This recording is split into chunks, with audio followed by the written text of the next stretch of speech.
can you keep when you file a Chapter 7 bankruptcy? Have you ever worried that filing bankruptcy means you'll lose everything? That's what a lot of people think. So let's talk about why you get to keep most everything when you file for bankruptcy. And as a bankruptcy lawyer practicing for almost 30 years, I've never had a client who's lost something valuable that they did not want to give up. So why is that possible? Because every single state has a list of exemptions. If you file bankruptcy in the state where you live, your state will have a list of bankruptcy exemptions. Ohio's bankruptcy exemptions, Illinois' bankruptcy exemptions, wherever you live. And your state has set forth all of the things that you're allowed to keep if and when you file for bankruptcy. Let's talk about the most important thing that is protected when you file for bankruptcy. Every single person, no matter where you live, you have a 100% exemption in your ERISA qualified retirement plan.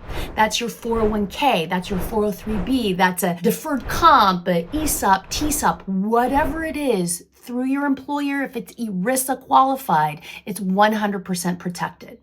Okay, everybody has that exemption. That's the only exemption that is the same across the board in every state. Every other exemption that you might rely upon is usually going to come from either your state or your state uses a list of federal exemptions. Not very many states use it. The federal exemptions are the smallest of all. Most states expand on the federal exemptions to some extent. So when you're looking at filing a Chapter 7 bankruptcy, what really matters is what your state thinks is important enough for you to keep when you go through a Chapter 7 bankruptcy. Some states are much more generous than other states, but every state has a list, and every state is going to have some exemption for something like your home. It is going to have an exemption for your car. It is going to have an exemption for your household goods and furnishings, for your jewelry, for your tools of the trade if you're in business for yourself. It's going to have a list of exemptions. Now, how big or small those exemptions are really going to depend on your state. But this is why it's important to talk to a bankruptcy lawyer before you jump headfirst into a bankruptcy, so that you can get the lay of the land and you can understand what's going to be safe in your state. And if something isn't safe, what does that mean exactly?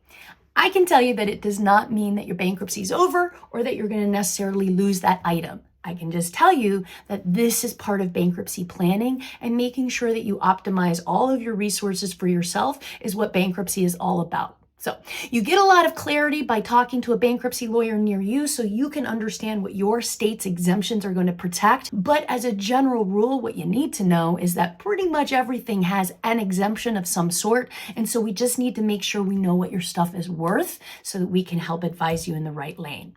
But that is why we don't worry about losing things in a Chapter 7 bankruptcy as a general rule. Now, understand that if you do have something meaningful that exceeds your state's value, that exceeds what you are allowed to keep in your state based on your state's exemptions, then a Chapter 13 bankruptcy is designed very specifically for you so that you can still manage your overwhelming debt, but also keep whatever it is that would be taken away from you in your state if you filed a Chapter 7 bankruptcy.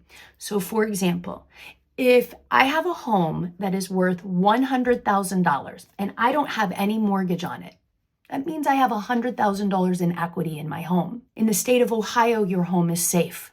In the state of Texas and Florida, your home is safe. In about 30 other states, your home is safe. But there are many states in which your home might be at risk because your state's exemption is less than $100,000. In that case, we would then move you over and start looking at a Chapter 13. But if you're under the income limit, as we talked about in the last video, and if you can assess all of your stuff and we are assured that it is all safe based on your state's exemptions, then you are free to move forward with a Chapter 7 bankruptcy and you get to keep all of the stuff that matters to you. I want to just reassure everybody that when you're exploring bankruptcy, this is an informational stage, and this is when you get all all of the information about what's going to happen to you and your things if you were to file for bankruptcy. In closing, I just want to remind you that the more you know, the more empowered you are. Knowledge is power, and continue watching for our series through Evergreen on debt relief and bankruptcy. Keep watching.